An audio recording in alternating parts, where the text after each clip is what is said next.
ఏమంటారు? సో నేను మెదక్ ఎంపీగా ఒక ప్రైవేట్ స్కూల్ కార్యక్రమంలో దమ్మాయిగూడలో ఉన్నప్పుడు ఒక నెట్ కాల్ నుంచి ఒక కాల్ వచ్చింది. ఆ కాల్ని మొదటిసారి మా పిఏ అటెండ్ అయినాడు, రెండోసారి కూడా పిఏ అటెండ్ అయినాడు. చివరి నిమిషంలో కొంత రికార్డ్ చేయడం జరిగింది సంభాషణ.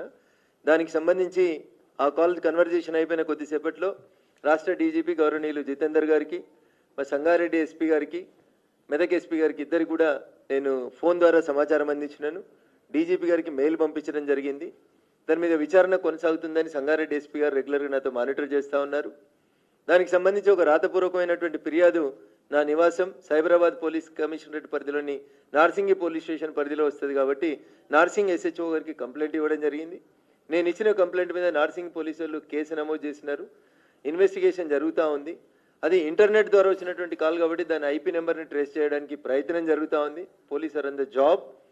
నిన్న సాయంత్రం మా పోలీస్ అధికారులు మెదక్, సిద్దిపేట, సంగారెడ్డి జిల్లాలకు సంబంధించిన పోలీసు ఉన్నతాధికారులు ఫోన్ చేసి జిల్లాలో మీ పర్యటన ఉన్నప్పుడు చెప్పండి, ఒక వెహికల్ మీకు ఒక ముగ్గురిని ఎస్కార్ట్ పోలీసులను ఇస్తాం, పార్లమెంట్ కాన్స్టిట్యున్సీ పరిధిలో జరిగే మీ పర్యటనలన్నింటికి కూడా మీకు ఎస్కార్ట్ని, ముగ్గురు బందోబస్తు ఉన్నటువంటి పోలీసు, ఆర్మ్డ్ వెపన్స్ ఉన్నటువంటి పోలీసులను ఇస్తామని చెప్పి పోలీసులు తెలియజేసిర్రు.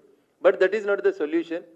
భారతీయ జనతా పార్టీ ఏ నాయకుడు కానీ ఏ కార్యకర్త కానీ ఎవరి పేరు మీదైనా ఫోన్ చేసి బెదిరిస్తే భయపడేటోళ్ళు ఎవరు లేరు. అది ఎర్ర జెండాకైనా ఇంకొక దానికైనా ఇస్లామిక్ తీవ్రవాదానికైనా వ్యతిరేకంగా నిలబడి కొట్లాడినటువంటి కార్యకర్తల బలం, దమ్ము, ధైర్యం ఉన్నటువంటి పార్టీ భారతీయ జనతా పార్టీ. కాబట్టి గట్ల దమ్కి ఇస్తే రఘునందన్ రావు ఏదో పని బంద్ చేసుకుంటాడనో, ఊర్లో పొంటి రాడనో ఎవరన్నా అనుకుంటుంది భ్రమ. బరాబర్ రఘునందన్ రావు నిన్న మొన్న ఎట్లా తిరిగిండో రేపు కూడా అట్లే తిరుగుతాడు. బందోబస్తు ఇచ్చి కాపాడుకోవాల్సిన బాధ్యత ప్రభుత్వాన్ని కాబట్టి ఇస్తున్నారని నేను అనుకుంటున్నాను. చూద్దాం, దాని తర్వాత మళ్ళీ ఒకసారి డీజీపీ గారిని కలిసి పర్సనల్గా మాట్లాడి చెప్తాం. But the call is not fake, they are on the job.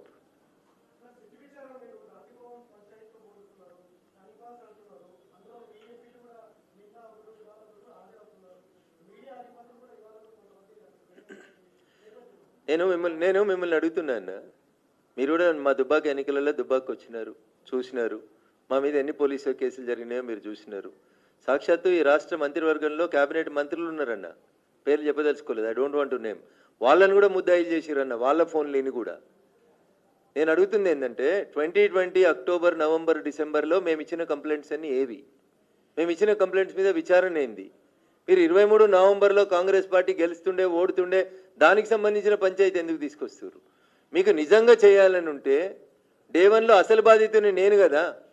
Day 1 మొదలైందే నవంబర్ దుబ్బాక బై ఎలక్షన్ తోటే కదా టెలిఫోన్ ట్యాపింగ్ మొదలుపెట్టింది. అరే మొదలైన ఈ కీలగాడ మొదలు పెడితే అనే అక్షరాన్ని వదిలేసి నువ్వు రౌతికాడ మొదలు పెడితే పంచాయతీ ఎట్లన్నా?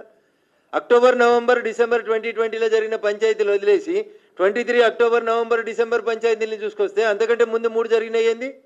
వాటి ఎవిడెన్సెస్ అవసరం లేదా మీకు? నేను కదా బరాబర్ నిజాయితీగా ఎవిడెన్సెస్ ఇచ్చి అప్పుడున్నటువంటి డీజీపీకి చెప్పినాను. ఇప్పుడు పిలవడంలో ఉన్న ఇబ్బంది ఏంది? బీజేపీ ఎంపీలు, కాంగ్రెస్ ఎంపీలు కాదు క్వశ్చన్. అక్కడ ట్యాప్ అయిందని నేను మొట్టమొదటి నుంచి లొల్లి పెడుతుంది నేను. టెలిఫోన్ ట్యాపింగ్ జరుగుతుందని గోలబెట్టి గగ్గోలు పెట్టి అప్పుడున్న కేంద్ర ప్రభుత్వానికి, ఇప్పుడున్న ప్రభుత్వానికి కూడా గొడవ చేస్తూ కంప్లైంట్లు ఇస్తుంది నేను కదా. మీకు ఇంకేం కావాలి? చీఫ్ సెక్రటరీ శ్రీమతి శాంతి కుమారి గారిని తీసుకొచ్చి ఎవిడెన్స్ తీసుకుంది సిట్. వాళ్ళు 615 నెంబర్లు ఇచ్చిండ్రు. రఘునందన్ రావు నెంబర్ తీస్తారు, పక్కన పేరు రఘునందన్ రావుది రాయదు, ఏదో ఒక నక్సలైట్ నాయకుని పేరు రాసి ట్రాప్ చేసిండ్రు. ఇంతకంటే ఎక్కువ ఏం కావాలి మీకు ఎవిడెన్స్ అరెస్ట్ చేయడానికి? ఇంకెప్పుడు అరెస్ట్ చేస్తారు అంటున్నా, టైంపాస్ కాకపోతే. రోజు ఒకటి ఏంది సీరియల్ అన్న? రోజు ఒకరిని విట్నెస్ పిలిచిన ఏంది సీరియల్? డీసీపీలు లేరా? ఐపీఎస్లు లేరా? 20 మంది ఐపీఎస్లు పెట్టి సాయంత్రం కల్లా కంప్లీట్ అయ్యి విట్నెస్లు పిలిచి నీ చిత్తశుద్ధి ఏది? సుప్రీంకోర్టు చెప్పింది, శ్రవణ్ రావుని చూస్తున్నాం, ప్రణీత్ రావుని చూస్తున్నాం, ప్రభాకర్ రావుని చూస్తావు. ఏం చూస్తావు? మళ్ళీ రేపో మాపో ఎగిరిపోతారు. సుప్రీంకోర్టు చెప్పిందని వేరే దేశాలకు ఎగిరిపోతారు. ఎప్పుడు మీ దగ్గర ఉన్న ఆధారాలు ఏంది? ఎప్పుడు అరెస్ట్ చేస్తారు? ఆధారం లేకపోతే లేవని చెప్పు ప్రజలకి. సీరియల్ ఎందుకు అంటున్నా.